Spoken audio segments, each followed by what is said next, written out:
Yeah, it was a little frustrating because he couldn't find parking. So he's like, Josh, can we drop you off? And I was like, Tim, you're gonna want to see this. This is really cool. Trust me, Tim.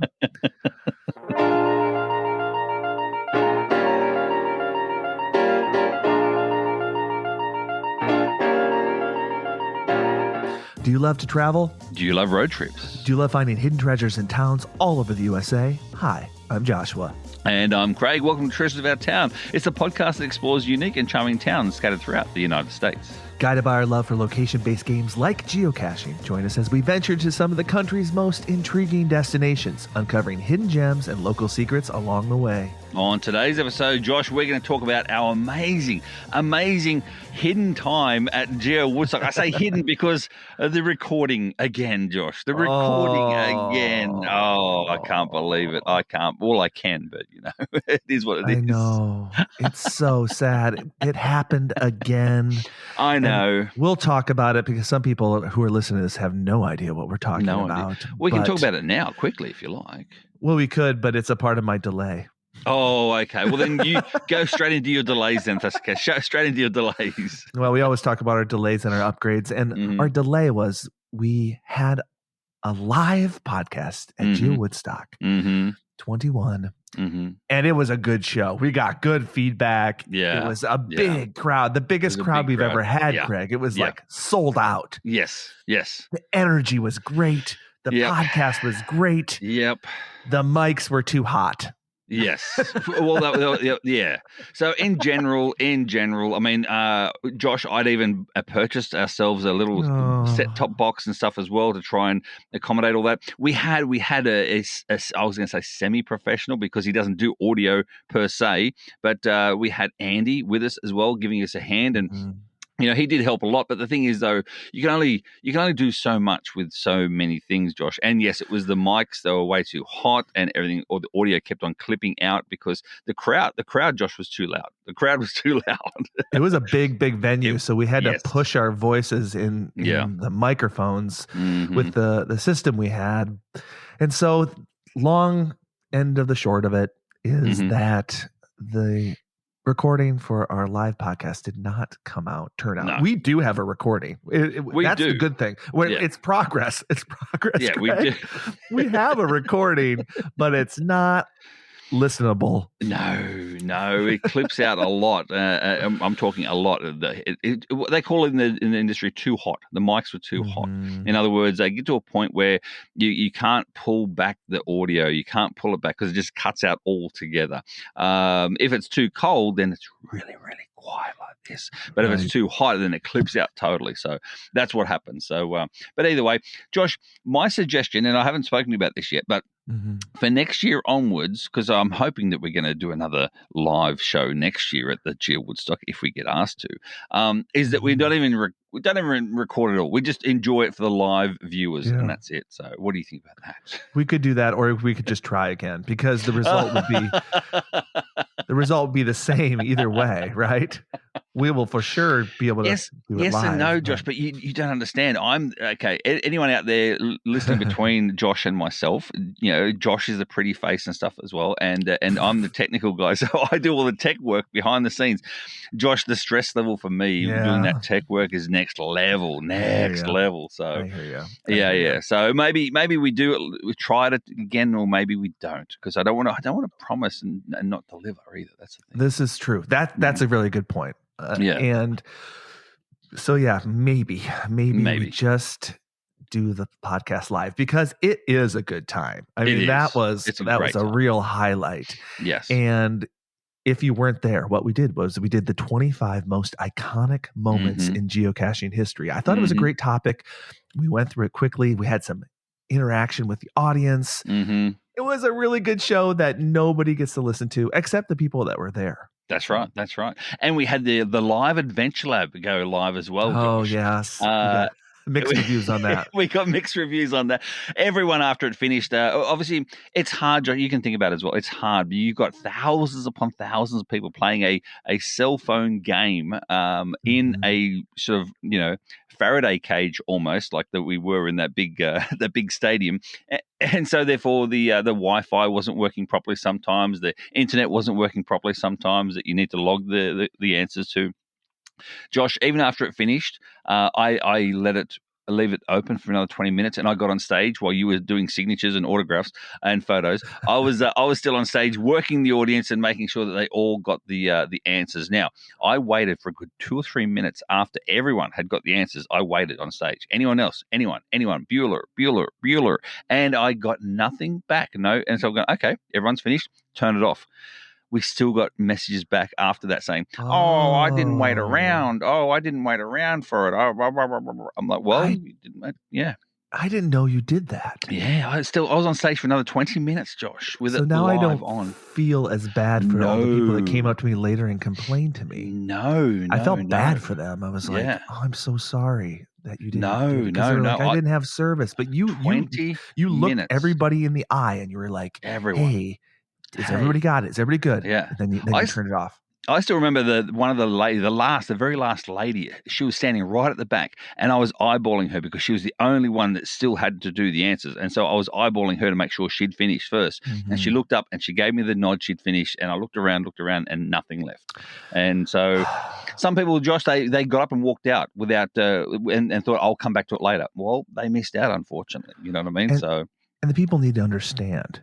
If we would not have told people that we were going to turn it off, then we wouldn't have had such an epic crowd that we did. Exactly. But the funny thing I find, Josh, as well, and that is that, we probably should go into this in the rest of the episode, but let's just do it now. The funny thing was, Josh, when we gave out the fifth answer, the crowd started dispersing before we even did our ending. Did you notice that? I was so offended. Those were not our true fans. They were the people there for 5 fines only. That's all they wanted was 5 fines. I hope they got some entertainment out of it, even though they didn't really care about our podcast. But although Josh, I think about it like this as well, and that is if you're at a baseball game or whatever, and it's almost the ending. You know the outcomes, what the outcome is going to be. You know, there's no more left. People get up and walk out then as well to try and avoid the crowds. True. So maybe they were avoiding the crowds. Who knows, mate? Who knows? Well, that being said, I just want to thank Carson, and I want to thank the team at Geo Woodstock for, again, giving us the third opportunity to do our podcast live, which gives us lots of exposure to our podcast, gives us an opportunity to speak to the people, speak to the people of the geocaching world. And if you're somebody that listens to this podcast on a regular basis, this is the first time. I'm so sorry. We missed a week. We were supposed to post last week, and Monday. You might have been thinking, well, where in the world is the podcast? Have they quit? No, we haven't quit. No. And if you're a patron of this podcast, you got a little behind the scenes, or should I say behind the curtain footage, an explanation about what happened before this episode right here. So patrons, they know what happened, and they got some little behind the scenes footage from us. So thank you, patrons. You get that extra golden nugget. Meanwhile, we're talking still about the upgrades and delays for ourselves, Josh. My delay is that I didn't see everyone at Geo Woodstock, everyone who was actually there. I look back after now and I see all the social media posts of my online buddies and mates and people that I know, and think to myself, why didn't I see them? They were there and I didn't actually see them. There was just so many people there. I mean, over 5,000 people there, let's be honest. And so busy. And I don't think I felt like I didn't see everyone that I wanted to see, Josh. That's my delay. Yeah. I think it's some people that I didn't see either. I saw a lot of people. Oh, yeah. I tried to make myself really accessible, especially considering that I never like to have like a booth where people can find us because I like to roam about, but it was really cool. I did tell people at 1:00 I will be at the stage. That's what I was telling people on social media, and it was really fun after the podcast to just have a little line, a little line of people. It was I felt so special. One time a year do I feel special, and it is on Geo Woodstock Day. So thank you everyone who came up and said hello to us. Thanks for trading path tags. Yeah, that day was a real highlight. And, I experienced kind of the same feeling when there was a Giga event in Cincinnati 6 years ago. But this was just so much more comfortable, Craig, because the temperatures were normal. Like that day, it was like 100 degrees. I got a Charlie horse. I was dehydrated. This was just pleasant. It was just pleasant. And congratulations again to Geo Woodstock, because I believe, Craig, I don't know this for sure, but I believe that this was the largest geocaching event in the history of the United States. Wow. That wouldn't surprise me. The other thing with Cincinnati too, Josh, remember it poured down rain. The big thunderstorm came over too, whereas this one here, the weather came out. They turned it on here. I mean, the few days leading up to it, not so, and we'll talk about that as well. But on that day itself, they turned on the weather perfectly, so which is really nice too. So anyway, mate, what's been your upgrades? My upgrade, of course, was a good solid week at Geo Woodstock, of course, which we're going to talk about in this whole episode. We're going to talk about our journeys, our travels, if you will, because this is a travel podcast, of course. But my son Hayden just last night graduated high school. I saw that. 3 of 3. Hayden. My youngest. We're now kind of officially empty nesters. This is new territory. 3 of 3. Check. All done. Parenting. All done. Parenting 101, all done. Done. You could write a book now. Well, anybody that is a parent knows, parents of adults know that parenting is not over. That is this is true. Adult parenting, it's a whole new journey of adult parenting. But a big congratulations to my son, Hayden, Woody Jr. That's his geocaching name. That's his geocaching Back in the day, he was Woody Jr. Wow, I remember those videos as well. I know. Think about it. I've been doing videos for 14 years, so he was like 3 or 4. 3 or 4. 3 or 4. Wow. And so he's now 18 years old. And it sounds like, get this, guys, he's attending Western Kentucky University in Bowling Green, Kentucky. Oh, the third child. The third one there. The third child. It looks like they're offering him a scholarship as well. Surprise, surprise. That Johnson talent just keeps flowing. Yeah. It really does. It really does, mate. And yeah, so congratulations to Hayden. A good job, mate, even though he doesn't listen to this podcast, but that's okay. That's okay. No kids do. I mean, unless you're Joe Rogan, that's it. That's the only thing. Well, maybe our friend Levi, maybe he does now. Maybe he does now. Exactly. I also met a kid named Lane. So there were a few kids at Geo Woodstock. They're kind of rare, but yeah, maybe they listen to podcasts, but they're more, these Gen Alpha, they're more video people. Yeah, that's right. Well, mate, my upgrade for this week just gone is that after Geo Woodstock, I drove down to visit DC. Yes, Washington, DC, the capital of good old United States of America. And I really enjoyed it. Here's a travel tip, Josh, as well. Ready for this travel tip. Yep, I'm ready. If you're going to DC, now you didn't hear this from me because it technically is illegal, but but my van, I've got a van and I drive it everywhere I go. It's over 9 foot tall. It doesn't fit in the underground parking lots at all, Josh, you see. So when I checked in, I got a nice hotel for 3 nights in DC because I thought, rather than camping in the van. And the hotel I got, they had underground parking. They said, no, I wouldn't be able to fit. Then there was a resident parking out the back that you could pay by the hour for. So, of course, I parked around the back to pay by the hour, and mostly up to date. It was only 2 hours at a time. But Josh, this is the problem: is the app that I was paying it on only allowed me after it finished. It wouldn't let me park in the same spot for half an hour. So there was half an hour gaps of me unpaid parking out the back, right? But after 3 days, three nights of my van sitting dormant at the back in a residential area, on and off, legally and illegally being parked, instead of me paying $50 a night for my van to be underground parked legally, then I paid a total of $45 in parking fees themselves for the 3 days. And I did come back and I got a ticket on the window.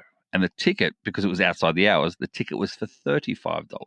So I'm thinking to myself, for $80 instead of $150, I parked my van for 3 days out the back in a residential area, including a ticket, $35 ticket. I thought I got away with that much better than $150 for 3 nights in the underground parking lot. See, so sometimes parking illegally is cheaper than parking legally. So, especially in DC. Yes, that's the biggest thing. I've been to DC. Yeah. I've never had more of a nightmare parking than I did when I visited DC for one day. Yeah, parking it's a small place.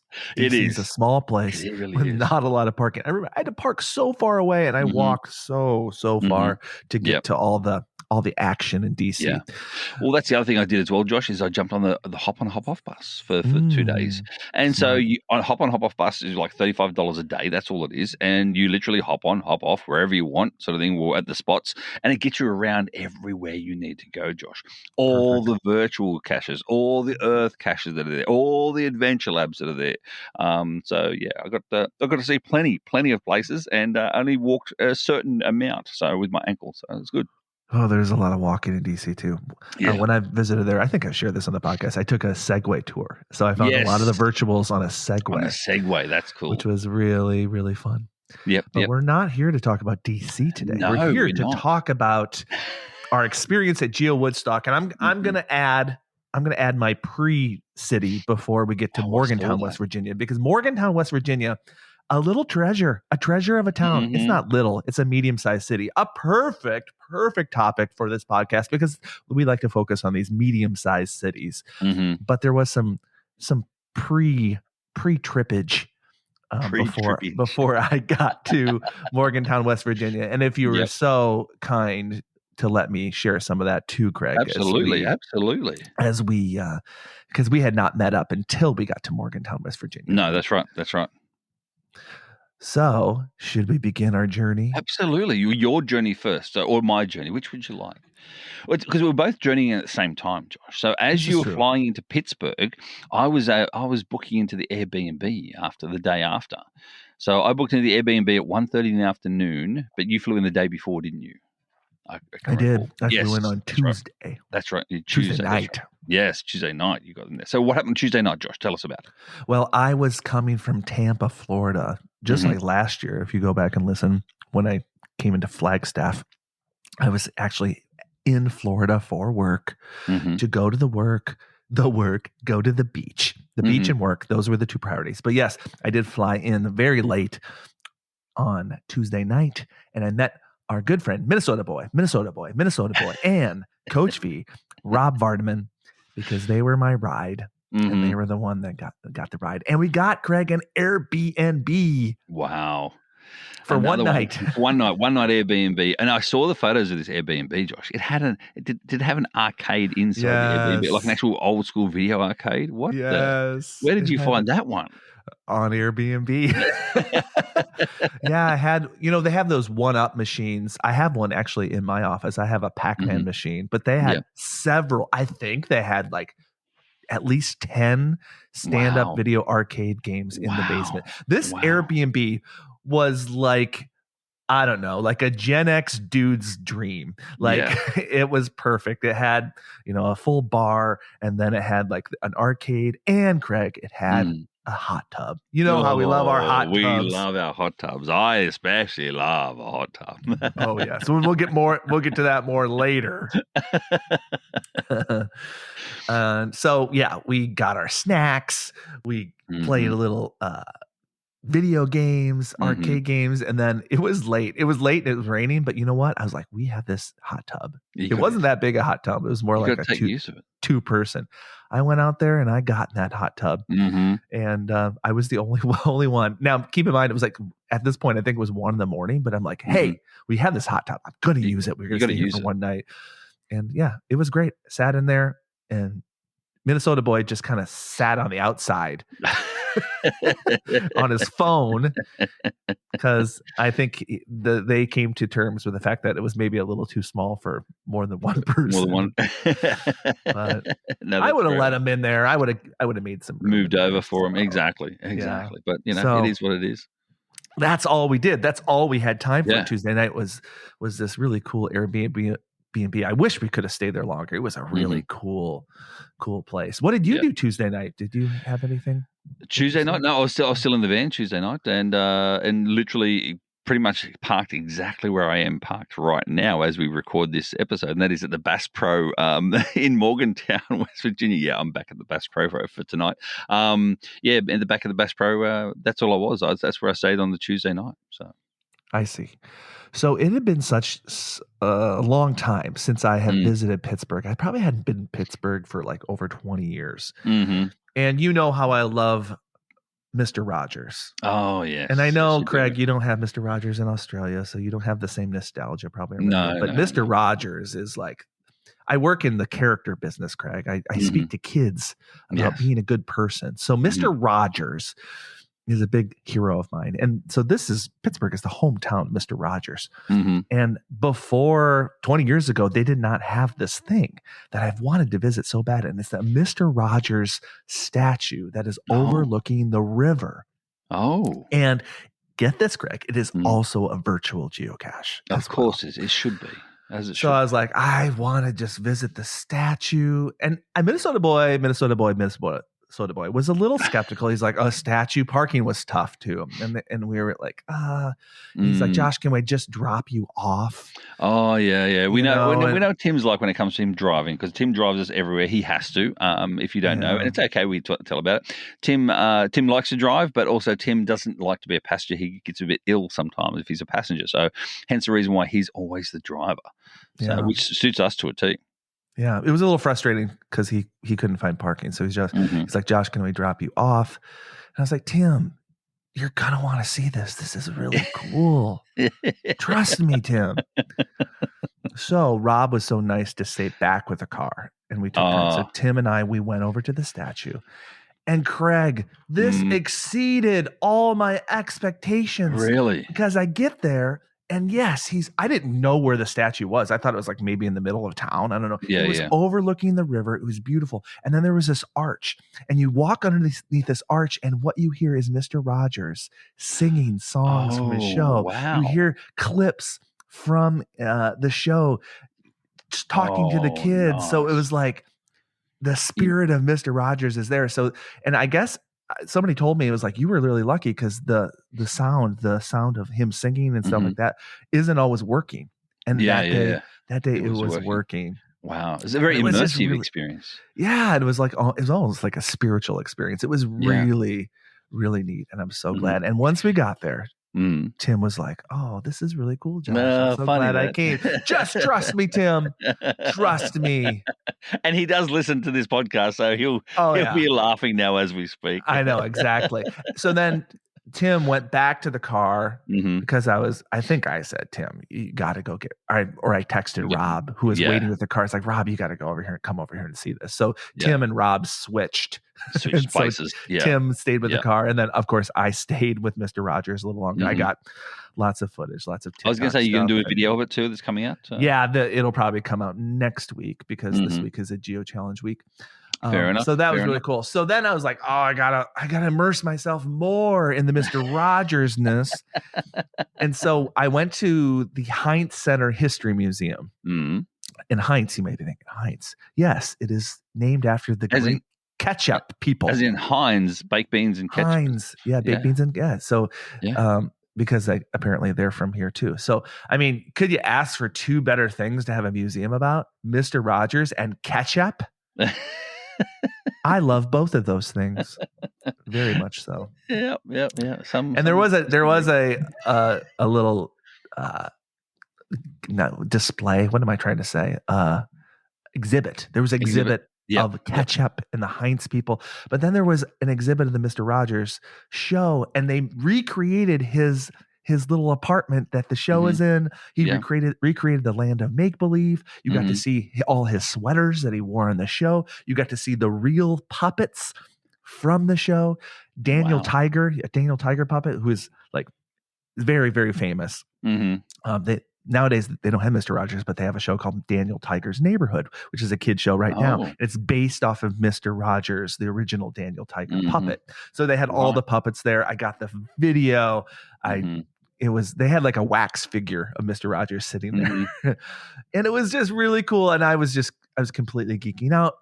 Had a great gift shop, and I got a little stuffed Mr. Rogers for my claw machine. I was going to be for your claw machine. Ideal. Yeah. So it was a really cool museum. Also, there was a big area for all the sports. Sports is a big deal in Pittsburgh. So of course, like the Pittsburgh Steelers. Yes, the Steelers. Yeah.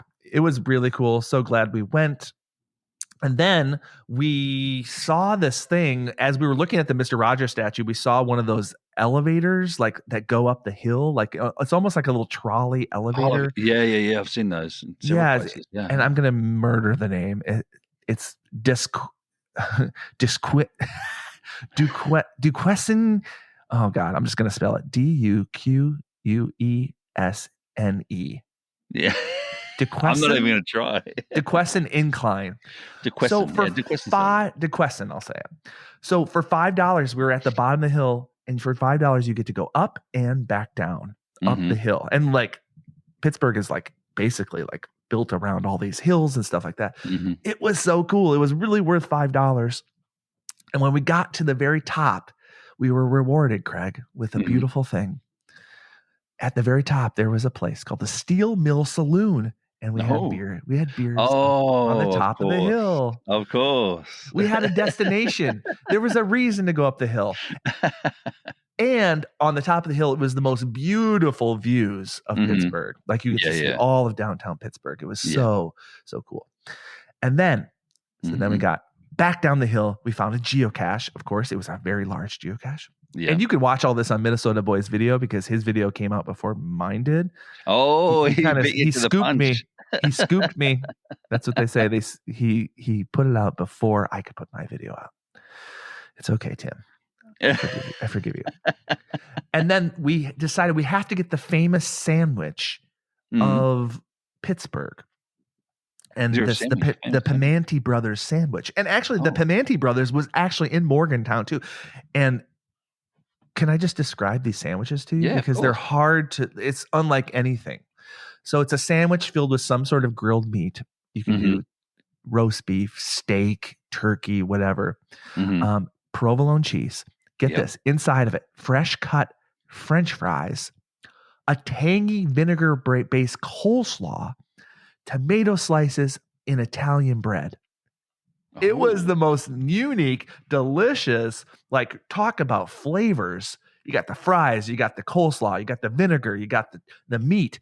Oh my gosh, it was so good. Craig, did you get a chance to try a Pimanti Brothers sandwich? No, not at all. But in saying that, now I am still in Morgantown. Yes, you should go downtown. So there's two of them here actually at the moment. Yes. There's two here. So I'll be hitting that for my lunch today. So thank you. Yes. Highly recommend. It's an experience. It is a delicious sandwich. So, so that was it. That was just like a little kind of half day, but it was. Yeah. If you ask Minnesota boy, I asked him. I said, "What was your favorite part of the trip?" He's like, "I really liked our day in Pittsburgh." So. So you know what? Because I wasn't there to sort of. No, I don't think that was to annoy him as such. But then anyway, you headed to Morgantown. Yes, headed to Morgantown, and we hit the rest area. Oh, that's right. The rest area as you cross over from into towards Morgantown itself. In West Virginia. 600 pins, Adventure Lab pins there. So if you listen to our Texas Challenge video or podcast, we did something similar. I think there might have been more. There's more in Texas. There's more in Texas. There's over 700 in Texas. There is exactly 600 in Morgantown. So we got 600 geocache finds by answering trivia questions over the space of an hour and a half to 2 hours. They were great because one of the questions, this was my favorite one, I gave it 5 stars, was about Don Knotts, Barney Fife. That was one of them. That's right. And we'll get to that later because that's something special about Morgantown is Don Knotts. Yes. And then we went to the Airbnb. And when I arrived at the Airbnb, what did I see?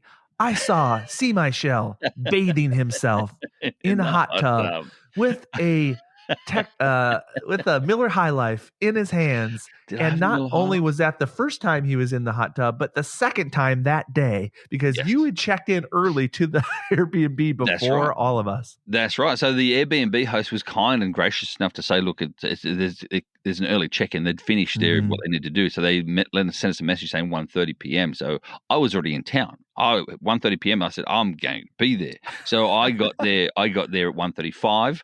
I got all my gear out and I checked in. I checked the temperature of the hot tub. It was beautiful. It was delicious. I changed straight away. I flipped open the hot tub after putting all the beers in the fridge, grabbed one out and dived right into the hot tub. So I spent from 1:30 p.m., Josh, all the way through. You guys didn't get there until 6 p.m. or something like that, or 7 p.m. even later.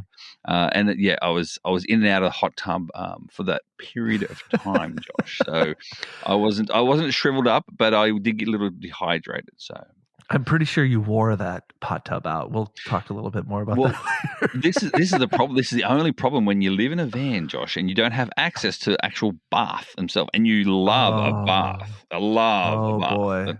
Yeah. Oh boy! Now I'm just thinking about the fact that you bathed yourself. I did. I had a shower first. Okay. What do you think I am? I'm not dirty. Well, Jeez. Wow. Wow. I assumed so. Exactly. So, but let's talk about this Airbnb, Josh. This Airbnb had 3 stories in total. So the first level had the outdoor area with the hot tub there. It had an outdoor TV screen. It had a fire pit. It had a nice dining table outdoors. You go in the door itself and you got the kitchen and the dining room. You've got the lounge room area. And then you go downstairs to the den or the dungeon, and it had a full bar and card table and popcorn machine and dartboard all downstairs. Again, it was like a Gen X man's heaven. And the garage was down there as well with the laundry for me. And then if you go upstairs, all the way upstairs, it had the 3 bedrooms upstairs as well. You're thinking to yourself, hang on, Josh, Minnesota boy, Rob and Craig, there's 4 men with 3 bedrooms. Yeah, Tim was on the couch. And there was a reason for that. Yes. Yeah, of course. He chose the couch. He likes it because he's tall. He's a taller guy. And so the couch was taller, so he chose the couch too. So we'll just say that. Good on you, Tim, for taking the couch, taking one for the boys for that trip. We were very fortunate to have this Airbnb, especially considering the Geo Woodstock. I think we rented it out in September, something like that. We were on top of it. We were on top of it straight away. We knew, and which reminds me, we should get on top of it for Hutchinson, Kansas next year, right now. That's right. We should start doing some research right now. But yes, the Airbnb was really fantastic. We were really, really lucky. It was a great place to land. And we've always talked about Airbnbs on this show, especially if you're traveling with groups. Yes. You get the pluses of having usually your own space to sleep in. You have a kitchen area, common areas to hang out with. If you're in a hotel room, it's so weird and awkward. It's weird. I'm going to sit on the bed and hang out. No. Yeah, no. It's not comfortable. So and often when you share it with a bunch of people, it's often even more affordable than a hotel. Yes. Yeah, for 4 people. Exactly. Well, the four of us for the Airbnb was a lot cheaper than 4 hotel rooms for the period of time too. Yes. And you got so much more. Exactly. So the festivities of Geo Woodstock. Yes. I mean, it begins before the event, and the event was on Saturday, and now the first day on Thursday. We had a great time on Thursday. And what I loved about Thursday is that we had some light goals. Some people take these events and they go hard on the geocaching. They're like, I got to get every major important geocache. I need to get the oldest. I need to get the special cache across America. I need to get everything as far as geocaching goes. Scott Burks. Patron of the show. Ding, ding, ding, ding, patron of the show. And that's fine. Everybody's different. Yeah. But hey, I get to see you maybe once every 3 months and we got plenty of geocaching in. Oh yeah, I felt satisfied. Yes. But it was kind of fun because we did this thing called the Texas Road Challenge, which was was something that no, not Texas, just the country. I'm sorry, road. Country Road Challenge. Thank you. You got Texas on your mind. I know, right? The Country Roads Challenge.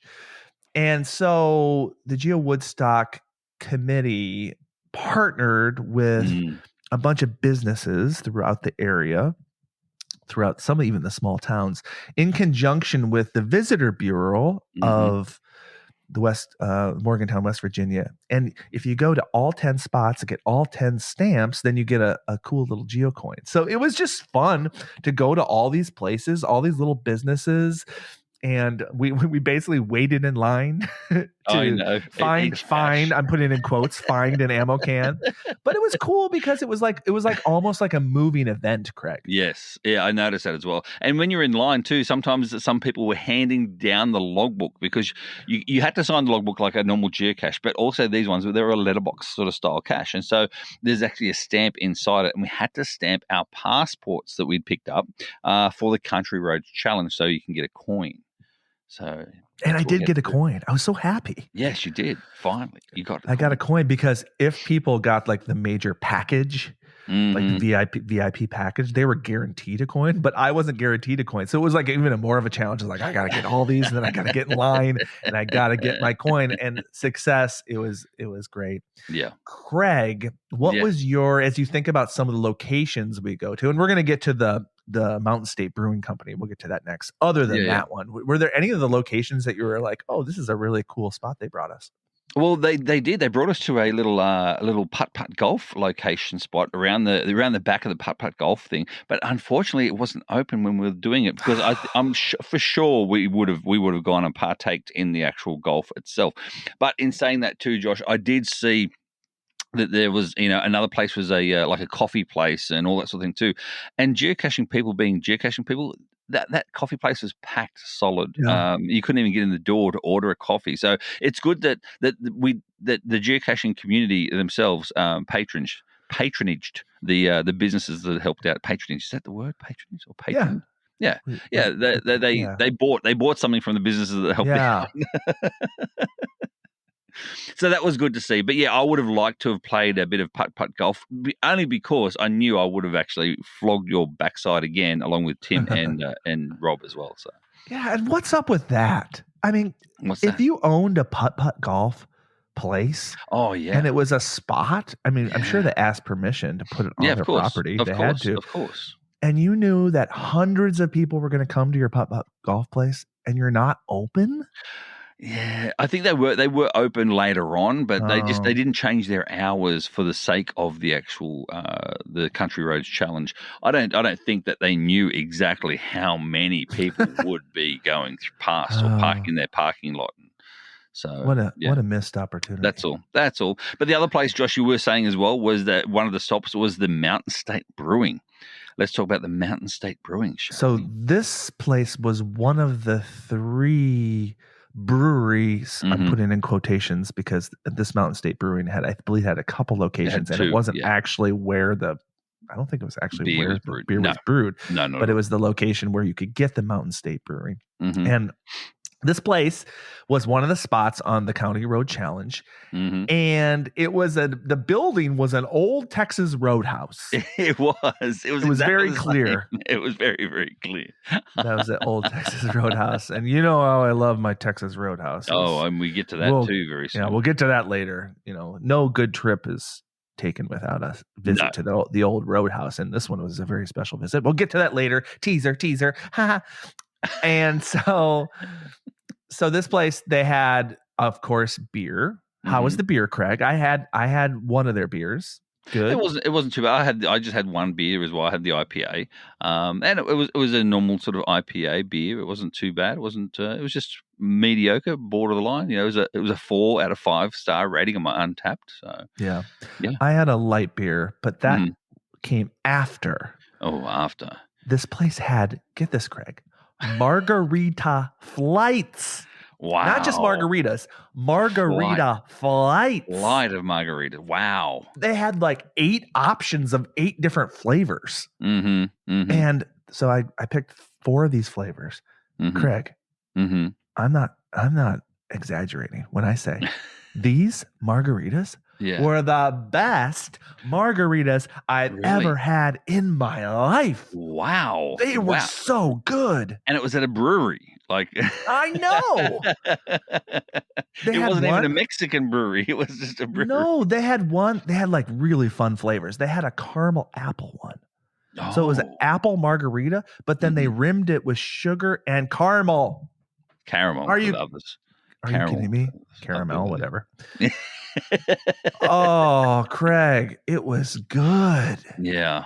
I'm getting really excited and animated. We're recording this in the morning, and now I have officially woken up. Yes, you have. Yes, thanks to the margarita flight. Yeah.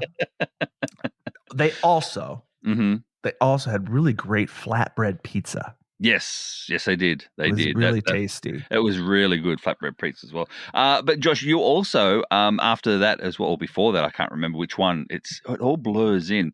But we met up with our good friend Julian.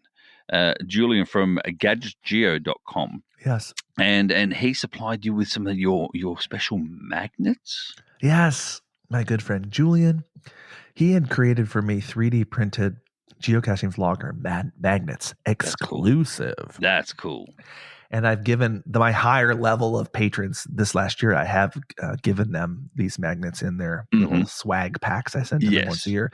But Julian made more of them, and we were placing them all over town and doing Instagram videos of them. And then people that found the first 3 people that found the magnet and turned it into his booth got a geocaching vlogger geocache. How cool is that? That's really cool. That is really cool. I like that idea. So, and Julian, great guy, very animated guy as well.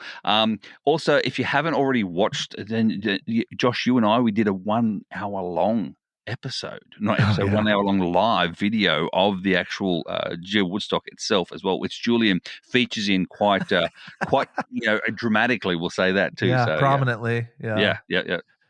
That 1 hour live, Craig.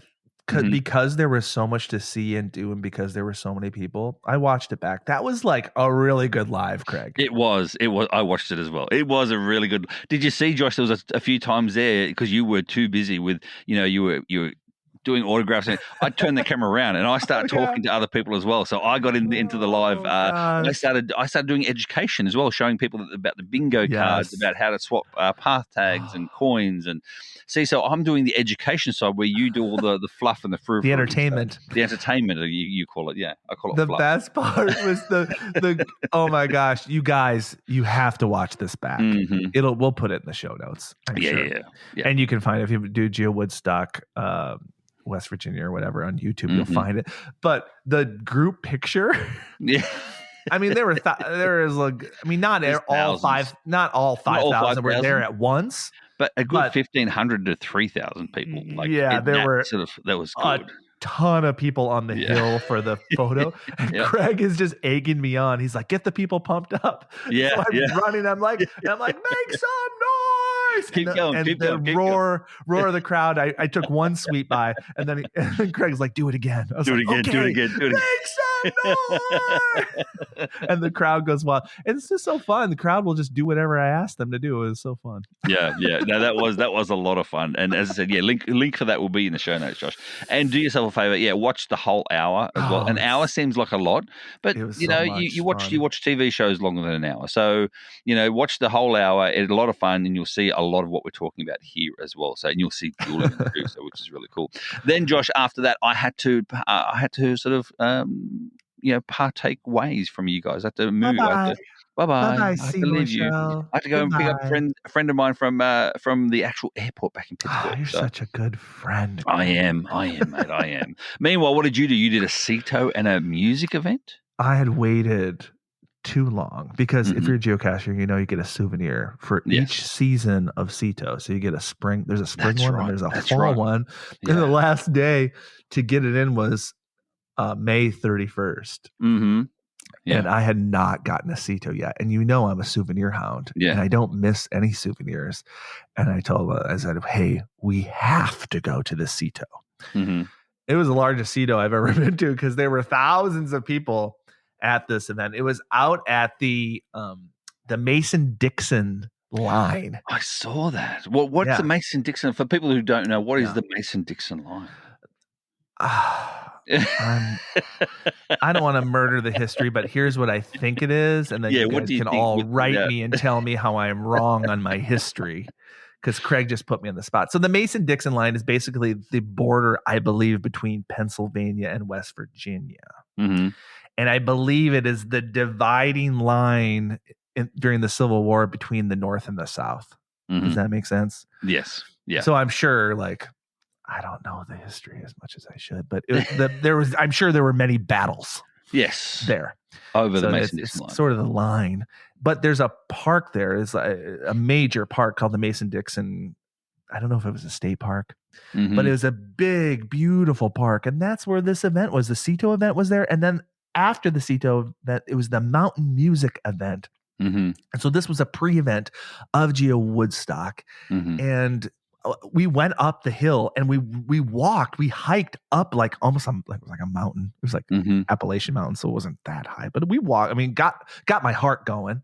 Yeah. And we walked up there and we geocached all along this trail. I was with our friend Scott Burks. I was with Rob Vardaman, and we walked up here and we found some geocaches. We found an earth cache up there, and we found Adventure Lab stages. It was a great time of geocaching.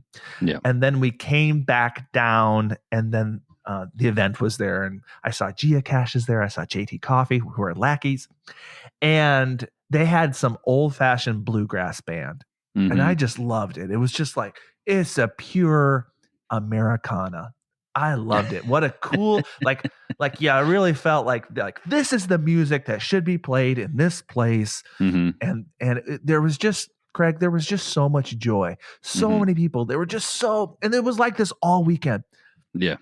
And I've been to many geocaches events before, and, good times, but there was something special about this one, Craig. I felt like there was just so much joy. Yes. And I think it was maybe because it was like the largest that we've ever of geocaching events that we've had since the pandemic. And it was like almost everyone prolific in geocaching was there, and it was just like a big family reunion, and it was really joyful.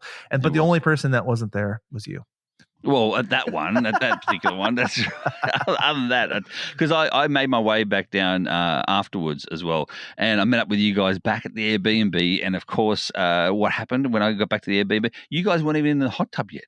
You were again. I got back. You guys got there, and I got back, and I said hello to you guys and that too. And then I got in the hot tub first. No one was even in there, so I jumped in again for the first. But the hot tub was not going well. No, at that point in time, the hot tub was starting to cool down for some reason, and we didn't know why. And we thought, was it the cold weather around? Did we have everything on properly, or whatever else as well? But no. Later on, it did not work from that point onwards.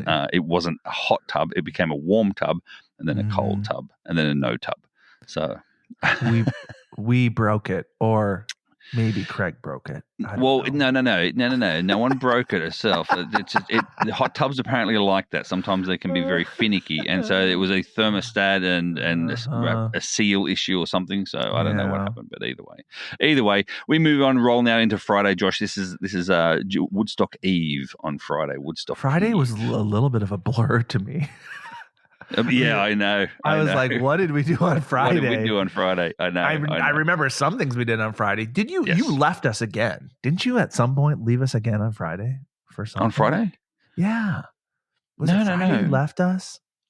I didn't. When did we go to Short Story Brewing Company? Maybe we went there on Thursday. You went there on Thursday. Short Story Brewing Company. Well, let's go back. We went to another brewery. That was before the CETO and the Mountain one. That's right. Right. So let's go back. We went to Short Story Brewing, and I don't know if you made it there, Craig, but this was the best atmosphere of any of the breweries that we visited in the Morgantown, West Virginia area. Yeah. And speaking of atmosphere, our sister, I'm going to say it's a sister podcast of this podcast, The Brewery Adventure. Oh, yes. Featuring Minnesota Boy and Mecca MN. Their podcast is all about like the ambiance and of the brewery, and this one and the toilets in the brewery, and they rate the toilets, or at least Tim does. And of all the breweries I visited that weekend, Short Story Brewing Company was the best ambiance. Imagine the whole brewery just covered. It's just windows pretty much. Yep. Like the outside walls are just windows and it's overlooking the river. Nice. And you can have and there's a little bar area so you can just look out into the river while you're sipping on your beers. It was really nice. So if you're a brewery fan in Morgantown, you can't miss Short Story Brewing. And Craig, since you're still there, you got to get your Pimenti Brothers sandwich, and then afterwards you need to get a beer at Short Story Brewing because that was a good one. That may be the case today.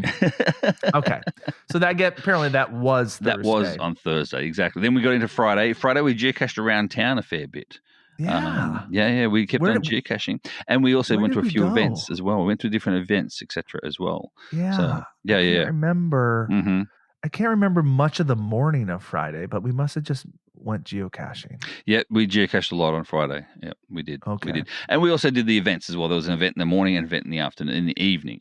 So what happens with us with events as well, Josh, is we'll get there and literally you and I sometimes this weekend anyway we parted ways a lot and we walked around separately and we met people separately and that sort of thing too, which is really nice. But what I liked as well, and that is Friday morning they opened up for everyone to come and get their packages early. The registration packs, all that sort of stuff too. So we did that Friday morning. That's what I forgot. We picked up the coin. Yes, and you picked up the coin that morning. Yes, exactly. Okay. There you go, Josh. Now you're understanding because I liked it that way. That way, it sort of spread it over the 2 days. You know what I mean? So you didn't have to worry about picking up coins and packages and stuff on the actual Giga day on the Saturday. On the Giga day, you could just literally enjoy the Giga for what it is. They had the vendors open for both days, the Friday and Saturday too, which is really nice. So you could actually get everything you needed to get from all the vendors. There was heaps of vendors there too, which is awesome. They had the maze open as well both days too. The what do you call it? The GPS maze. They had that open as well. And again, Josh, you and I both feature that in that maze too. So for this year, which is nice to see. We did that in the morning, and then Josh. Yeah, we went geocaching, and you had to dress up. You had to dress up because you had to do another video. Well, I knew there was a geocache that was a target. Yes, that I needed to visit, and actually, this target was something I've wanted to visit even before geocaching, even because there wasn't always a geocache. So, Morgantown, West Virginia, is the hometown of Don Knotts.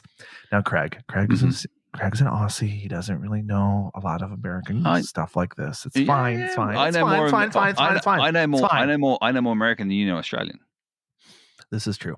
That's not an accusation, but anybody who is mostly probably my age and older knows about the Andy Griffith Show. It's one of the most famous TV shows of all time, made in the 60s with a very famous character played by the actor Don Knotts, which is Barney Fife, the bumbling deputy of the town Mayberry. And fun fact, my geocaching name before it was the Geocaching Vlogger was Mayberry Man. Yes. That's fun trivia. A lot of people don't know that. And because how much I love the Andy Griffith Show and how much I love Barney Fife. And I happened to have a Barney Fife costume in my closet. It's been years. It's been years since I put this thing on. Because I guess I would say I'm a semi-professional Barney Fife impersonator.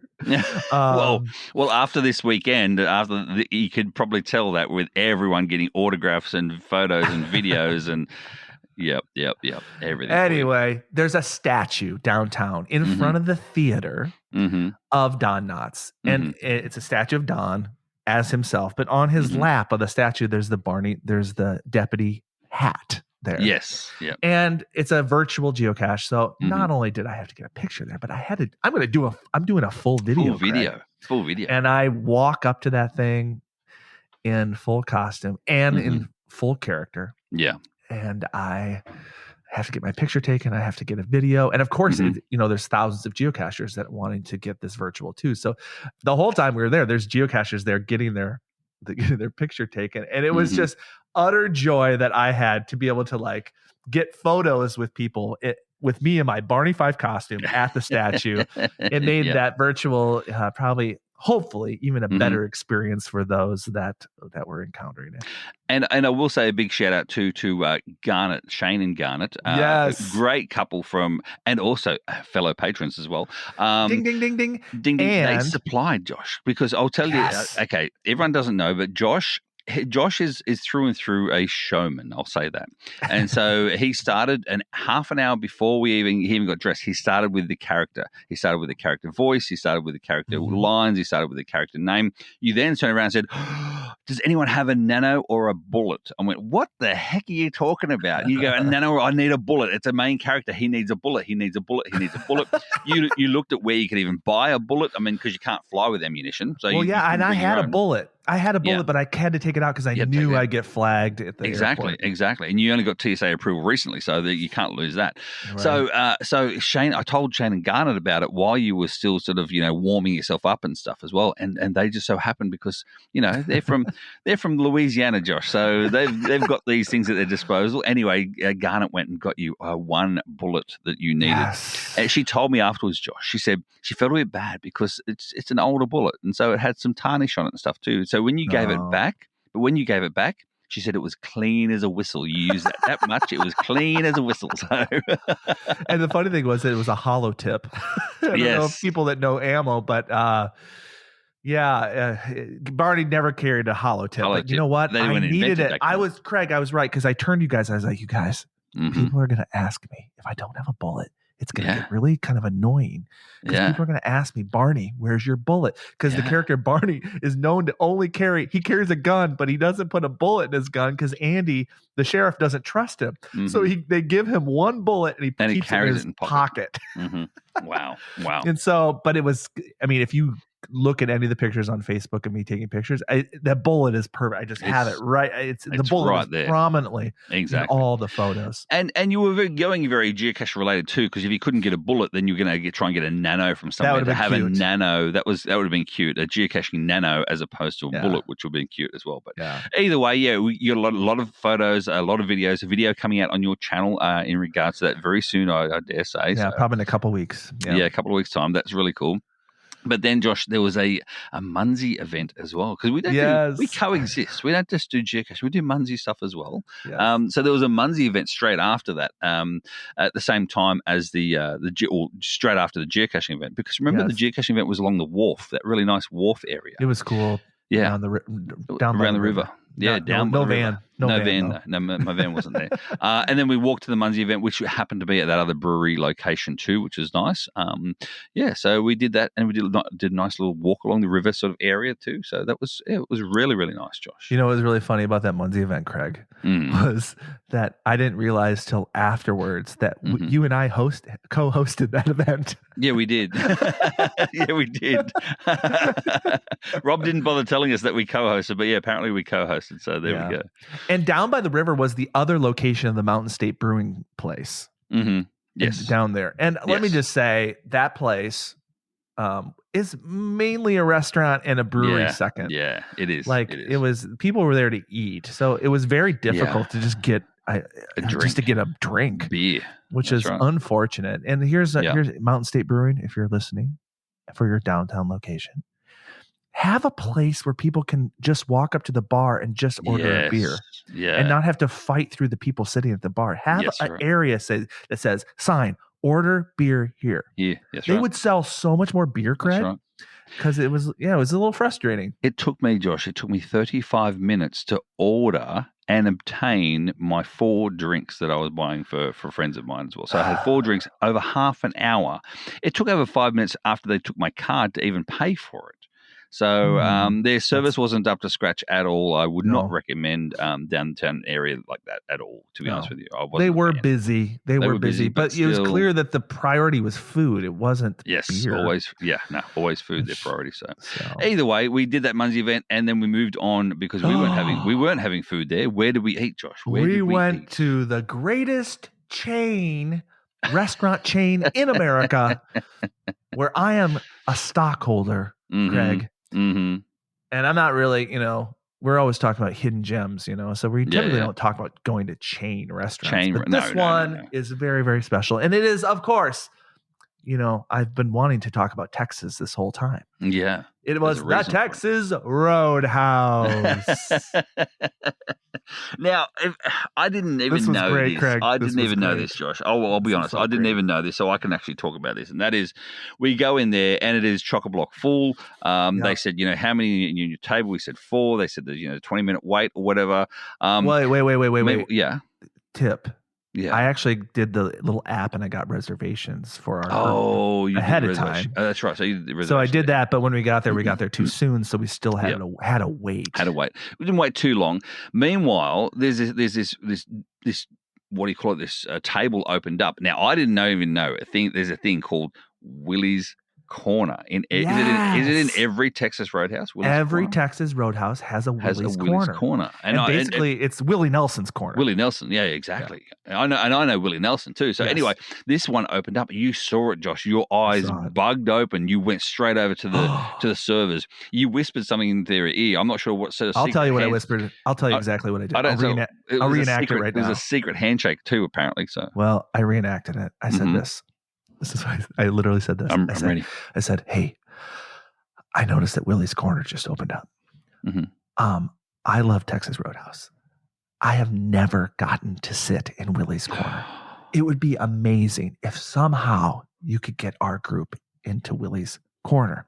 And get this, I will post it on my Instagram. I will post it on my TikTok that I am in Willie's Corner."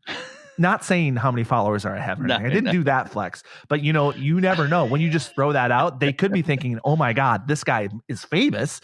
Yeah. If I deny him, he's going to go to Texas Roadhouse corporate and say we denied so and so the Willie's Corner." Yeah. Well, we were not the next. We were not the next people to get any seat because it was very busy. Mm-hmm. And the people, they walked up to me, they signaled over to me. They're like, "Hey, we're going to put you in Willie's Corner. Do not, just keep it on the down low because you were jumping in front of many, many groups to get a seat."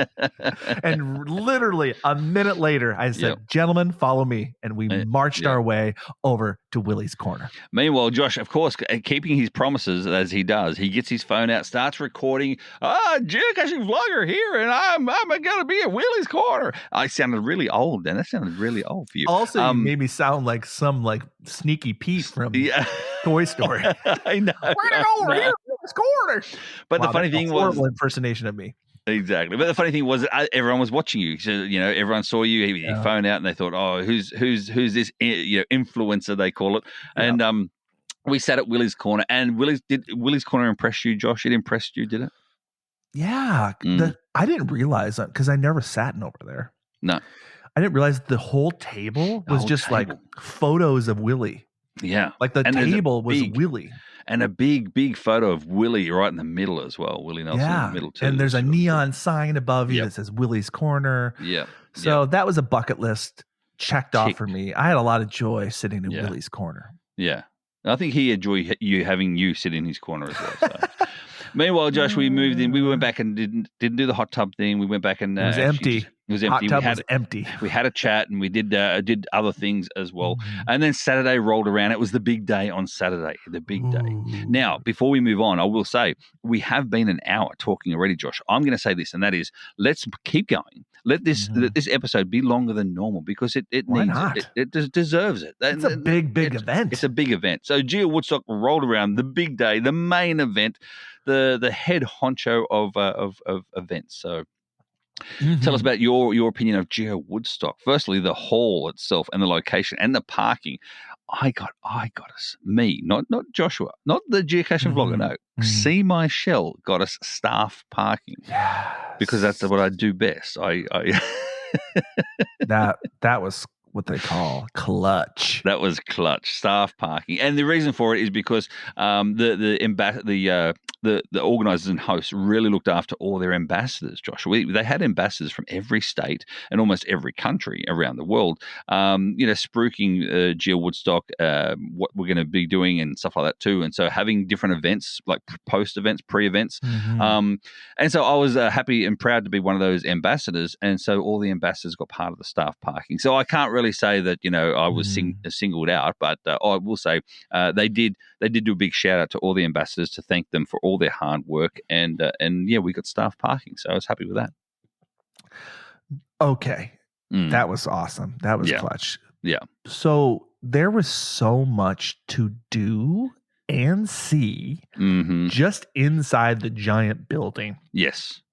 First of all, big kudos to the planning committee. Oh yeah, Troop Biz, who's like, this is like this kid is like Reese's age. He's like, what is he, like 24 years old? He's 24. And he pulled off with his team just an incredible event. Yes. Parking there was a lot of parking. Parking wasn't bad. I didn't hear one person complain. No, not one. But they had, for anyone parking right out the back as well, they actually had a bus that would a shuttle bus coming to and from the parking that was right out the back. So yeah, that was really cool. So if you've never been to these events before, especially this one, which was a gig event, 5,000 more people, it's basically geocaching con. It's a geocaching convention. Geocon. It's geocon. That's actually a good idea. Maybe we should start an actual geocon. I do think, wouldn't it be amazing to do something like geocon where it was like geocaching, it was Munzie, it was Pokemon Go, yes, it was like all the location-based games in one place, and you could probably get 20,000 people there. Yeah. But that's a dream. Geocon. Anyway, look at that. Geocon. It's us. Geocon. Let's start it. It's my new part-time job. Had to be a full-time job at the end. Yeah, right. So what we have vendors. We have people selling geocaches. We have geocoins. We have everything you can imagine geocaching you could purchase there. Yeah. And there's always vendors at almost all mega events, but this one had like a lot. Like more than 20, probably. Yeah, way more than 20, like different vendors and stuff as well. And I found that all the vendors, they were all different and had their own little things. And if some vendors had similar items, they were put away from each other as well, which is really nice to see. So they weren't actually right next door to their competitors, in brackets, so to speak. So it was really nice that you could literally walk around everywhere and see everything different, everything new. They had 3D printing stuff. They had ammo boxes and gadget caches as well from Cashcraft. The Lisa was there selling her subscription boxes that she does. You got Art and Crafted with their t-shirts. Josh, we even had our good friend Jeff that was there from Cash the Line. And he was doing his new geocaching game, card game, like Pokemon Go, but on cards that he does too. It looked really good. It looked he's really put he's together something really neat. Yeah. If I was smart enough to play it, I would. Yeah, I know. I had no clue either. All I know is that I discovered his trackable that he'd hidden on his banner and got a card from him too. So that and I'm in the game. The game. There's like geocaching vlogger cards. I hope this game really takes off because those cards are going to be probably really valuable. Yeah, but maybe not yours because you're everywhere, all the places everywhere. So probably that was cool. I love that they had down the middle. They had all geocoin sort of stuff, and also tourism based things as well. So not geocaching related, other vendors that weren't actual geocaching related vendors as well. Like you had West Virginia Tim there with his gadget tour, and things like that too, like geo tour stuff as well. So the Homa people were there. They were talking about their geo tour as well. It so much to see that, and just to look at all those geocoins, it was just like really fun to look at them. I wish I had another day because I didn't have time to do everything. No, because mostly I was talking to people most of the time I was in there. Yeah. There was a huge trackable area where it was like a huge trackable exchange area, but then there was also like places where people like put big things that they could discover. There was like a traffic pylon that people could discover. Yeah. That was really fun. when you're talking about the trackable area, Josh, I will say as well a big thank you to all the volunteers. There are hundreds of volunteers at all these big events as well, and a big shout out to them, because without them, these big events wouldn't occur. There were some volunteers, Josh, at this trackable table in particular, and what had happened is, you'd go there with a handful of trackables, 1 or 50, it doesn't matter how many you got. You'd hand them in and you drop them off in the app. So you drop them at the event, right, the actual trackables. The volunteers, Josh, would go through every single trackable and to see where it needed to go and its goal. It would they would then sort it out as to different big buckets if it needed to go to Australia or New Zealand or different countries or different states or even north or south or just anywhere, and they'd put them in these different buckets. So later on in the day, before you're leaving, if you're going back to Wyoming, for instance, then you go to the Wyoming bucket and you grab a handful out of the Wyoming bucket. I thought that was a great idea. So smart. I think did they put them in like Ziploc bags too? Did they they shape them up? They shaped them up as well. They cleaned them up and made them really nice. So literally, it was a resort. It was a trackable resort where they got a trackable spa. That's a good idea. Trackable spa. That's exactly what it was. So that was really cool. Then, Josh, they also had another big area where you had to line up. I will say all the lines, they did really well with the snaking of the lines as well. They had actual like taped out like you would at a theme park, where you could literally follow the snake line to so you wouldn't have to worry about, are you next in line? Are you next in line? No, you didn't have to worry about that. But with the Adventure Labs, they had a very big section there with all the physical hand gadget Adventure Labs that you walk through as well, which is cool. Yeah, it was really cool. I think they were emphasizing the history of geocaching, like the last 25 years of geocaching. So you just like walked around and you could discover each little, they were kind of like geocaching artifacts. There was like FTF magazine and there was like gadget caches in there. And there were like kind of like simple puzzles. It was really cool. And so super organized that people just kind of could walk through it. Yes. Rather than like everybody like crowding around it. That was really smart. And then, as we said before too, the GPS maze was in there, which is basically like a moving geocaching museum. Yes. Talking about the history of geocaching and stuff like that. And then, Craig, there was the main stage. Oh, yes. Our favorite. And again, though, the main stage, it was in the middle of the back of the room, but in the middle as well. And so I feel like, it was very front and center. So you saw it as you first walked in and you knew where the main stage was, and everything else was on to the left or to the right. So the main stage was the focal point, I do believe, of the actual event, which is good to see. People were sitting down there, even with nothing on stage. People were using that area to sit and to talk and to chat and to sort of mingle too. So, yeah, I like that. And so at 12:15, we arrived on stage and we recorded. I'm putting in quotes. We did record it. We did. The Treasures of Our Town. We performed the Treasures of Our Town podcast, Geo Woodstock edition. There was it was so fun, Craig. This was the best of the three because there was not an open seat in the place. It was almost standing room only, as people were just watching us talk. Watching us talk. And doing the Adventure Lab. That's what they were doing, just the Adventure Lab. Meanwhile, here's what a great idea. Statistic. Here's a statistic. I know, and it was yours. And that is, with the Adventure Labs, as stats, you can see the stats on the Adventure Labs as well. The statistic is that it was 635 logs on our Adventure Lab. That's 635 people were there to watch and listen, because we know they were there to watch and listen because they had to be there to open it up. They had to be there to log it, and then we closed it off after it finished. So that was 635 in total.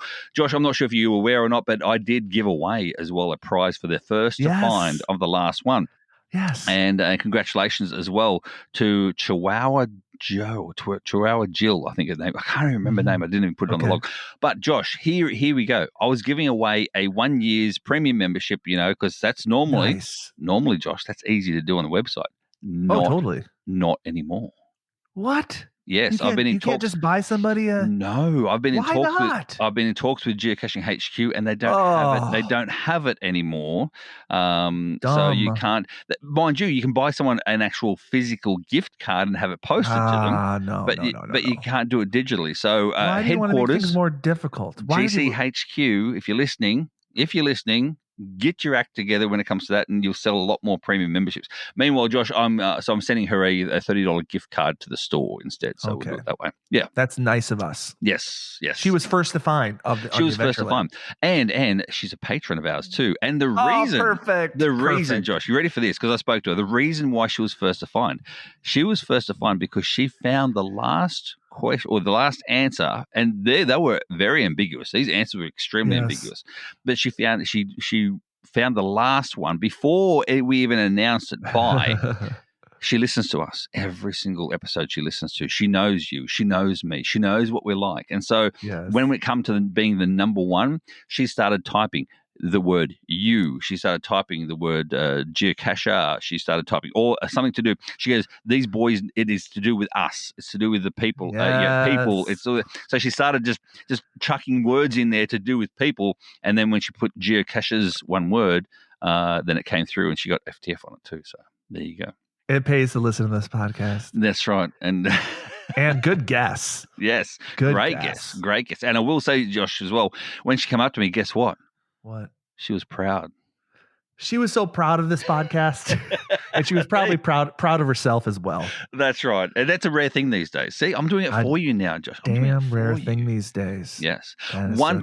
One thing I'll say as well, Josh, when we were doing that live podcast and you came up to that line that you normally do, and we're talking about Mark. We're talking to Mark. We had Mark on stage as well. Yeah. Trip is, and you looked at Mark, and then 4 people. I listened to 4 people simultaneously said he's proud of it. He's proud of his town. That's a rare thing these days. 4 people. I know. Tivia was one of them. Yes, she was.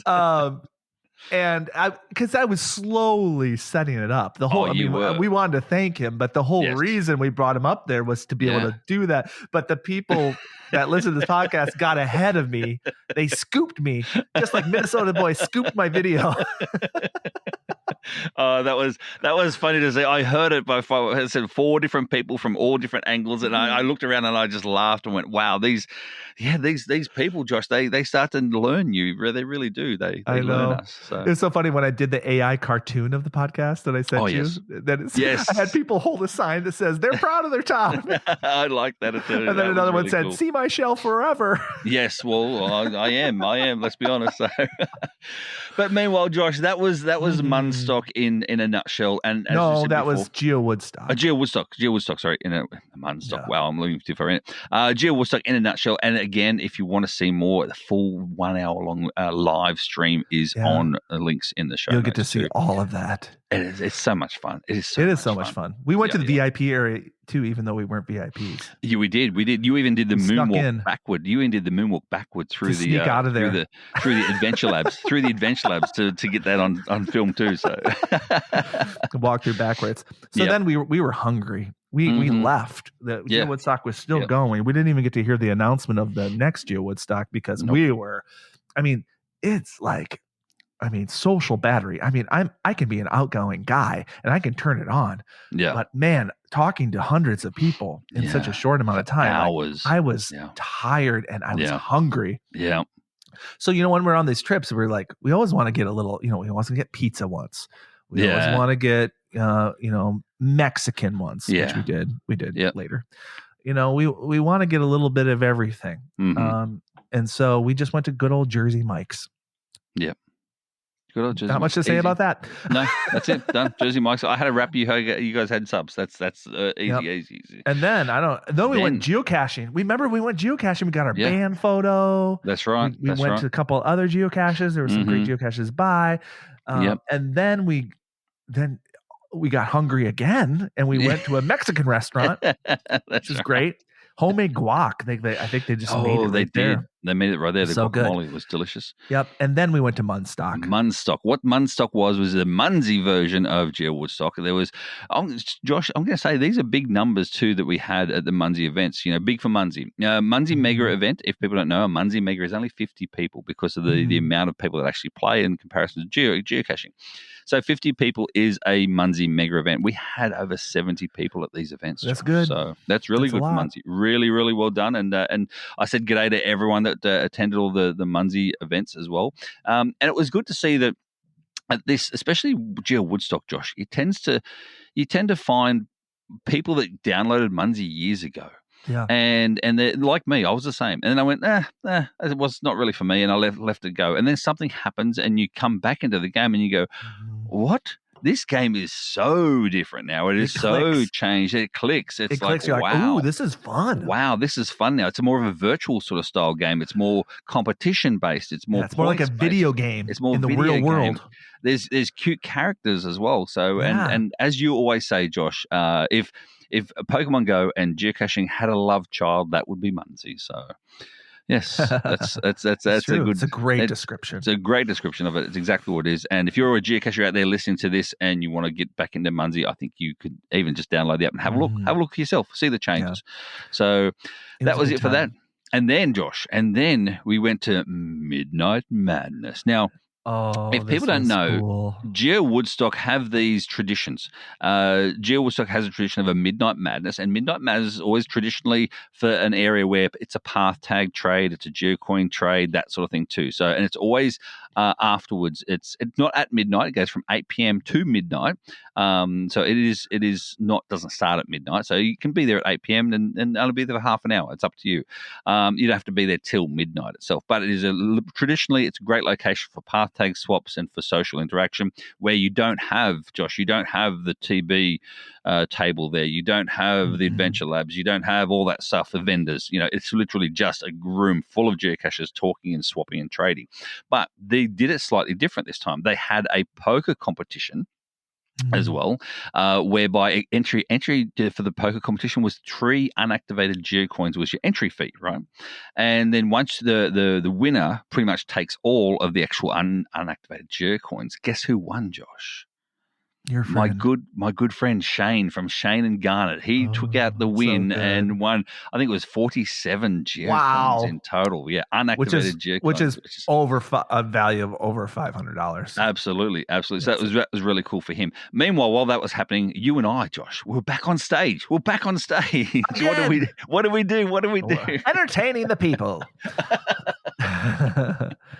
We were back on stage at Midnight Madness. And by the way, we should say that Midnight Madness took place. I like when they kind of take us to different places. Took us to the University of West Virginia.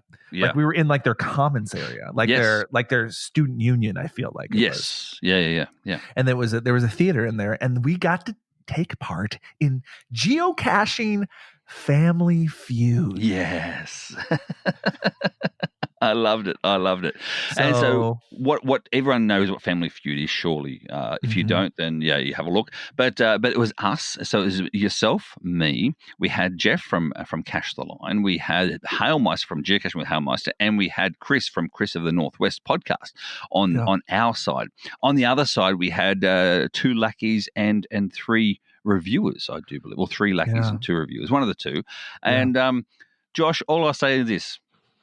You and the team, we wiped the floor with the lackeys and the reviewers. We cleaned up. We won. We didn't just win. We went by miles. That all thanks to not me, because I did not get one answer correct. I had a buzzer after buzzer after buzzer, and I even said something very, very silly to begin. Because I didn't even know what I said until I said it, and I literally collapsed on the floor in front of people in embarrassment. But people booed you. They booed you. They did. They boo me a lot. So can I tell them what it was? Australia. Absolutely. The question was, name a type of container that would be considered a small. Yes. And you said nano. All I heard was all in my mind at the time. All I heard was like something the smallest container, the smallest geocontainer. I heard smallest geocontainer, and that's why I went nano. And then as soon as I said nano, I went, oh, hang on. Then it clicked that I registered. I didn't listen properly, and then I collapsed in front of everyone too. So I even got in first with the buzzer and everything. I did all that right, and then totally incorrect answer had nothing to do with it. You came back to the table. You were sitting right next to me, and I whispered to you, sit down. Go back to the audience. You're off our team. But I will say, Josh, this. I don't care how people laugh at me, as if they laugh at me or with me, as long as they're laughing, and that's all that matters. And it makes for good content. It was fun. And you can't have the mountains, Josh, like yourself or Chris of the Northwest. You two with our mountains in our team. You can't have the mountains without the valleys. I'm the valley. This is true. And you're the valley, and you're the mountains. You see, so and between yourself and Chris of the Northwest as well. you guys did our bonus round. Fast money bonus round. And Josh won it on the very last answer. Everyone was on the, shaking their boots, and we came through for the win. So it made it more entertaining. It was like there was suspense. Really like, are we going to actually? It couldn't have worked better. It was not at all. Not at all. It was so much fun. It was. That was neat. And we beat the lackeys and the reviewers and the people. Like, the people didn't want us to win at first. No, of course not.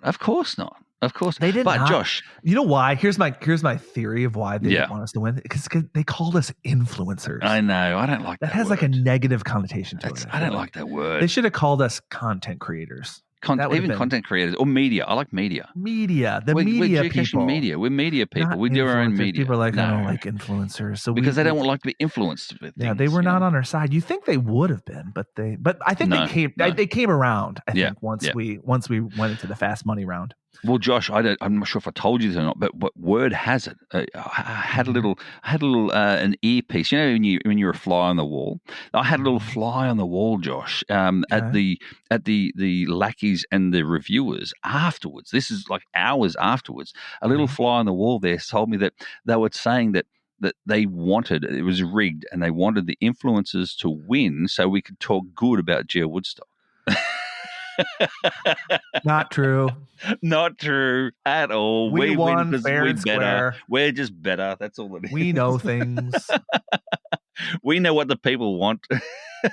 The lackeys and reviewers don't. Anyway, moving on from that, we then went. Hold on. We're players. Why weren't they cheering? We're the players. Yeah, we're for the people. We're the voice of the people. That's right. Yeah, I play every single day. Yeah, why were people? It felt like people were against us. That's okay. That's all right. I'm used to it. Me too. All right. Then we went and did our woes with some chicken strips downtown Morgantown. It was like Canes. It was like Canes, but it was like more like it's called Lanes. It was called Lanes, not Canes. So I'm serious. It was a knockoff. It was a knockoff of Raising Canes. It was, Raising Lanes. So it's so funny. It reminds me of that movie. You remember the movie Coming to America? Yeah, when the guy owned a restaurant. It was called McDowell's. No, McDowell's. McDowell's. That's right. McDougal's. They don't have the Big Mac. They have the Big Mick. That's right. That's the one. Exactly the same. I liked it. So, and so Jeff came with us as well. We had a nice meal there with some chicken strips. So it was tasty. I was very hungry delicious. Again. I was hungry. A lot of socializing. I was really hungry. I know. Last day, Craig. Last day, and again with tradition, Josh, of Geo Woodstock. So the day after Geo Woodstock, they always do a host and another event called Breakfast with the Mummers. This started back in Geo Woodstock day one, where two women literally were the mummers, and they hosted a breakfast after the big day. That's all it was, and so it's become now a Geo Woodstock, a tradition whereby you must host a Breakfast with the Mummers event the morning afterwards, and they have like pancakes. They had stuff like that too, which is delicious. So we had to go and have breakfast with the mummers, and then straight after that, alongside that, but a slightly different location, there was another Munsey event there as well too. So it was fun. Yep, and then we had to go. Yes, which was the saddest part. We had to part ways. Yeah, and that was it. So that was it. That was Geo Woodstock. To summarize it, the event was great. Yeah. The location was great. It was a little soggy at first, but the weather was just getting better and better. But we don't talk about the weather on this podcast. Had a great time. Yeah. It was really a lot of fun. And I recommend y'all, if you ever get a chance to go to a Giga event, no matter where it is. Yeah. I highly recommend, suggest. It is a GeoCon. It's a Geo convention.